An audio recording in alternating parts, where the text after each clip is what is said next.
عزیزم این چیه گرفتی؟ یه بستنی چیزی میگرفتی بخور. بابا چی داری میگی؟ این میوه خشک امیر پفکه، تو یه دونه بخور ببین چیه دیگه. حلوله نمیخوری. این باتن توت فرنگی، اینم بستنی. جدی؟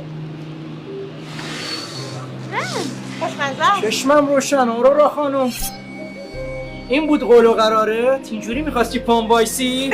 به خدا فرید اونجوری که فکر میکنی نیست اصلا. این دیگه هیچ سنمی با هم نداریم دیگه، اسم منم نیاری یا. چشمم روشن آقا فرید، اینجوری میخواستی با اسب سفید مرد رویان بشی؟ این کیه موچوشو گرفت؟ این عزیزم این وایسا ببین اصلا این کیه کنارت؟ این دختر 6 سالمه، تو چی کارشی؟ من همه کاراشم. بله آقا نوید شما اینجا چیکار میکنی؟ مگه ماموریت نبودی؟ صبر کن مدیا، تو میگه با سعید ما نبودی؟ وایسا ببینم تو دختر خاله من آرورا چیکار میکنی؟ دختر خاله؟ چه صفت با دوست پسر من ریختی رو هم؟ داداش تو قیافت چقدر آشناست، برادر سعید نیستی تو؟ بابا نوید توی دهنت سرویس، کجایی تو؟ آقا استوب